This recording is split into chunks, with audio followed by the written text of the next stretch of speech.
Kalau sebelumnya ada silang pendapat antara PPATK, Menteri Keuangan, bahkan juga Mahfud MD, Menko Polhukam terkait polemik 349 triliun dugaan transaksi mencurigakan. Tapi tampaknya akan menjadi waktu Pak Mahfud MD akan buka-bukaan soal 349 triliun. Sebenarnya sebagai kita masyarakat sangat awam dengan tindak pidana pencucian uang. Juga kita nggak tahu kalaulah mereka begitu saling tolak, saling bantah perihal uang 349 triliun atau transaksi. Jadi uang ini punya siapa?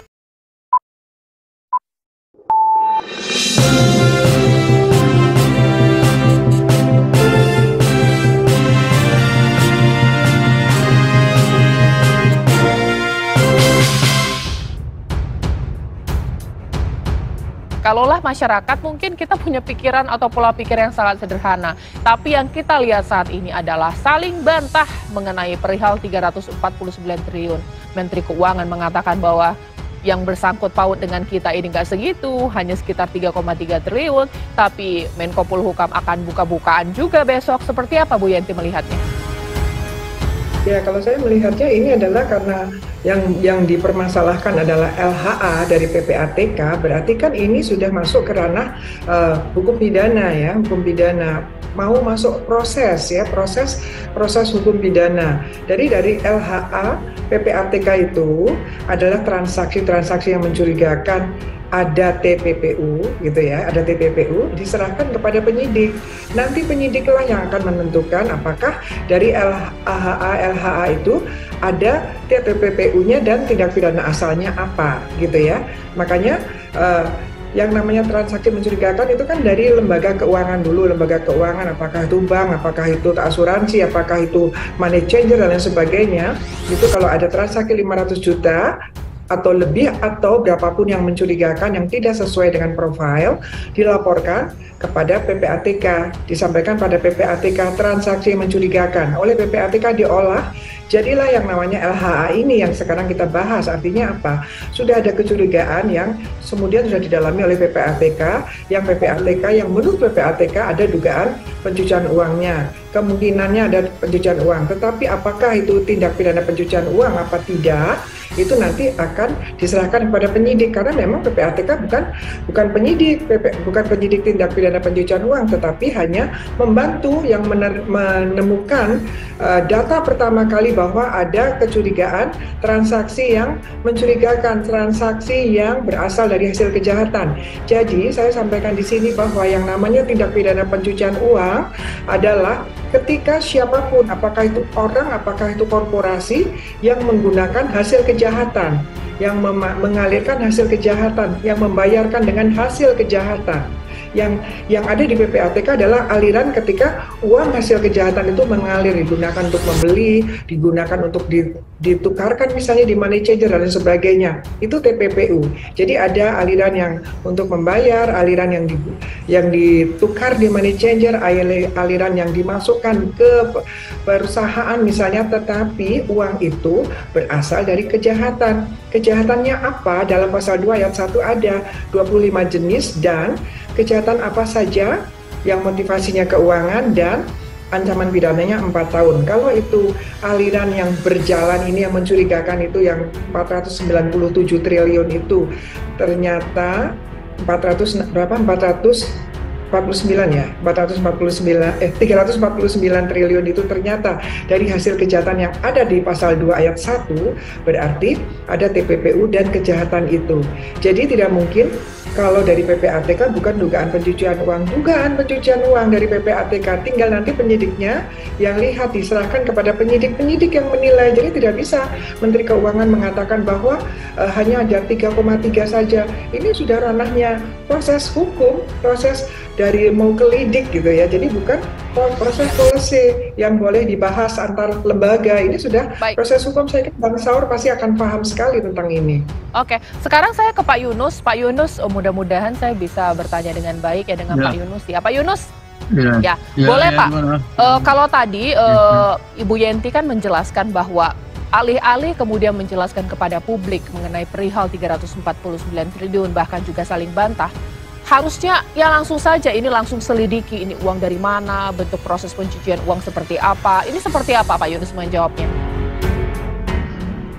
Jadi angka 349 itu terdiri dari 3 komponen sesuai dengan penjelasan PPATK dan Kementerian Keuangan dan juga kemarin di DPR Bu Menteri Keuangan. Pertama yang 3,3 menyangkut personil Kementerian Keuangan sudah ditindaklanjuti.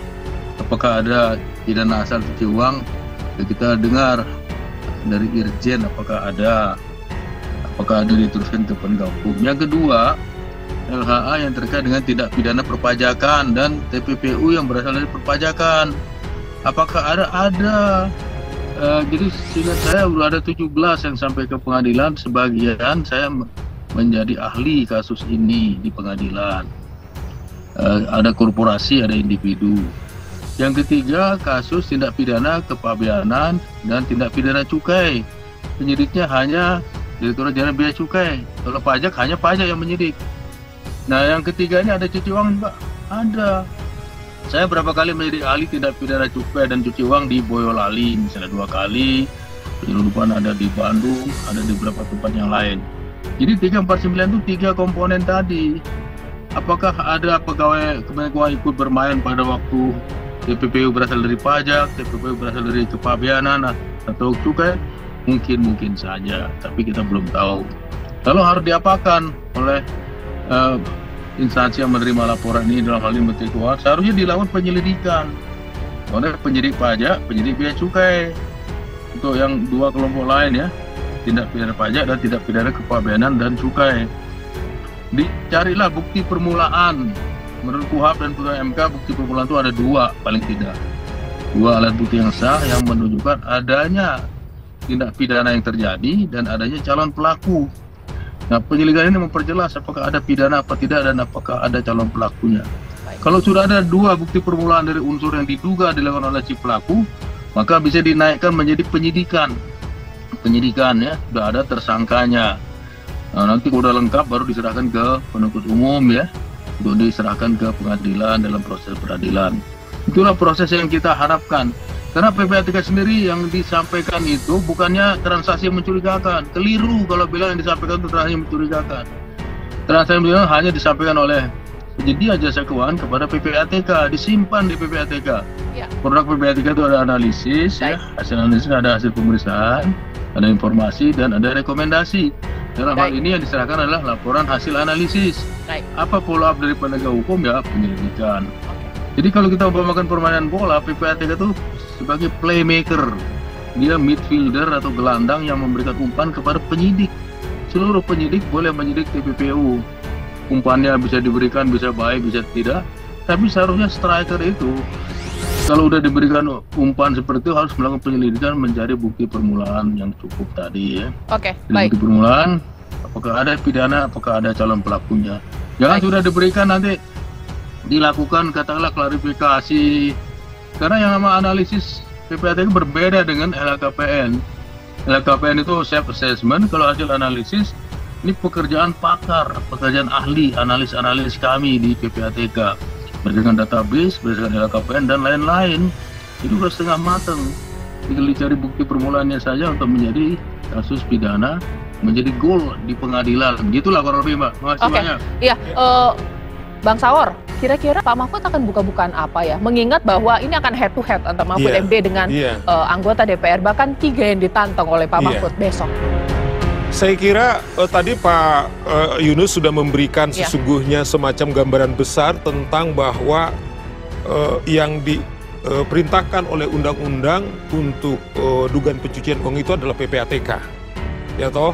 Nah, angka 349 triliun itu bukan dari Pak Menko, tetapi adalah laporan hasil analisa daripada PPATK. Cuman kan Mbak Caca, jangan lupa mengapa misalnya ini terbongkar, jangan lupa juga kasusnya Rafael Alun yang LHA-nya hanya 50 miliar, ternyata diduga hampir setengah triliun.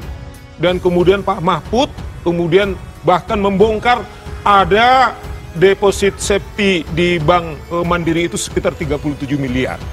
Dan ini harus kita apresiasi. Dan publik saya kira berkepentingan. Apakah si Alun pegawai KPK bermain sendiri atau kelompok yang lain? Nah, soal pertanyaan Mbak Caca, mengapa menyebut memang menurut saya bisa pahami apa perasaan daripada Prof. Mahfud. Saya sebagai pengacara, Mbak Caca, DPR dengan pemerintah itu kan satu level. Tapi lihat cara tindakan daripada anggota DPR itu. Misalnya, bukan saja sebagai mitra, tetapi menempatkan saudara PPATK, ketua PPATK sebagai terdakwa. Itu yang saya lihat. Misalnya, ini jawab. Kau jawab aja pertanyaan begitu. Apakah itu mitra? Makanya dugaan saya kenapa Pak Mahfud mengatakan kami bukan bawahan, tetapi memang cara-cara Komisi 3 itu menurut saya arogan, tidak menempatkan PPATK sebagai mitra. Dan kelihatan kan sekarang akhirnya akibat ancaman daripada Komisi 3, kemudian yang mengancam, kemudian melakukan tindakan hukum. Ada seorang pegiat anti korupsi melaporkan yaitu saudara Ivan dan juga Menko Equin dan Menteri Keuangan. Menurut saya nggak apa-apa. Nah, kita dorong Pak Mahfud sejauh pengetahuannya dia untuk membongkar. Misalnya Mbak Caca, mengapa DPR misalnya diduga adalah aliran 1 triliun kepada partai misalnya? Ya. Mengapa Komisi 3 tidak mendahulukan ini? Sehingga mereka objektif. Baik. Dimulai dari bersih-bersih dengan mereka, tapi tidak kelihatan mereka kebakaran jenggot karena Pak Mahfud sudah mencoba untuk membuka ke publik. Itu menurut saya. Sesaat lagi nanti saya akan ajak Anda untuk mendengar jawaban dari narasumber saya bahwa ini seakan terbelah didukung oleh masyarakat apa yang sudah dilakukan oleh Pak Mahfud MD, tapi untuk sebagian pihak langkah yang dilakukan oleh Pak Mahfud MD dikatakan tidak sesuai dengan tupoksinya. Tapi mungkin pertanyaannya, kalaulah bukan Mahfud MD, siapa lagi yang kemudian melihat apa yang sudah dilakukan oleh PPATK mengenai transaksi yang mencurigakan ini atau transaksi ini yang harus dipertanyakan ratusan triliun.